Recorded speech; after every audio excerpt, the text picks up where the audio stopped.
Monsieur le Président, honorables membres du Conseil constitutionnel, mesdames et messieurs les sages, je prends la parole aujourd'hui avec le devoir et l'honneur de représenter le Manidem, parti légitimement conduit par monsieur Anissé Ekane.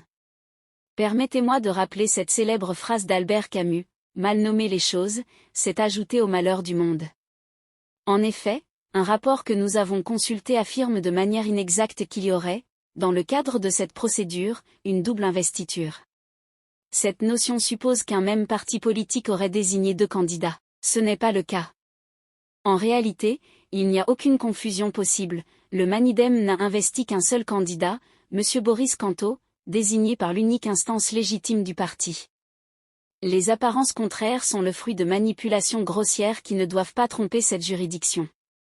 C'est pour cette raison que je viens remettre l'église au centre du village, comme on le dit si bien.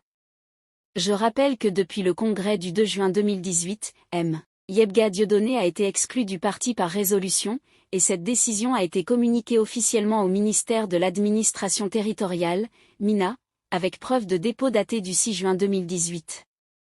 Le 2 août 2018, ce même ministère a reconnu le nouveau bureau du Manidem, dirigé par M. Anissé Ekane.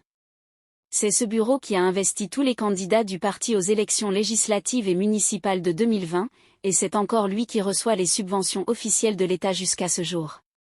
Il ne peut donc y avoir aucune ambiguïté sur l'identité de l'interlocuteur légitime du Manidem. Il s'agit bel et bien de M. Ekane. Toute prétention contraire relève de l'imposture. Et il ne revient pas à un conseil constitutionnel de cautionner une quelconque tentative d'usurpation ou de manipulation institutionnelle. D'ailleurs, le prétendu « secrétaire général », présenté aujourd'hui par le camp adverse a lui-même déclaré publiquement qu'il n'occupe plus cette fonction, et que le bureau auquel il appartenait a été dissous depuis 2018. Il n'a jamais contesté son exclusion par voie de droit, ni engagé le moindre recours administratif.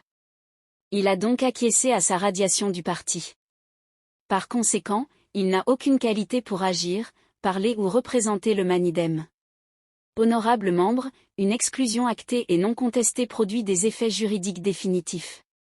Permettre à un individu exclu de se présenter au nom du parti serait ouvrir une brèche dangereuse dans notre ordre républicain. Je rappelle qu'un congrès a bien eu lieu après 2018, et que tous les documents officiels versés par le bureau légitime sont récents et conformes, datés de 2020 à 2025, contrairement à ceux déposés par M. Yebga, qui remontent à 2017. Ce décalage est révélateur de leur obsolescence et de leur invalidité.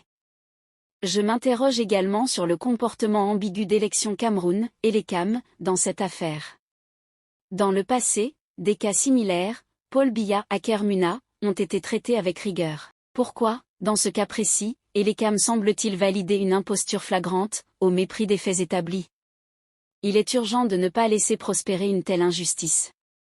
Nous demandons au Conseil de faire usage de ses prérogatives d'investigation, comme cela a déjà été le cas par le passé. Notamment en 2018, où vous aviez convoqué des témoins et vérifié des faits sur le terrain avant de rendre votre décision. Ici aussi, il est indispensable d'établir clairement qui reçoit les subventions publiques, qui parle au nom du parti, qui siège légalement au sein de ses instances dirigeantes. Enfin, je rappelle que nous ne pouvons pas construire une démocratie crédible si l'on permet à des personnes sans qualité ni légitimité juridique de troubler le jeu électoral.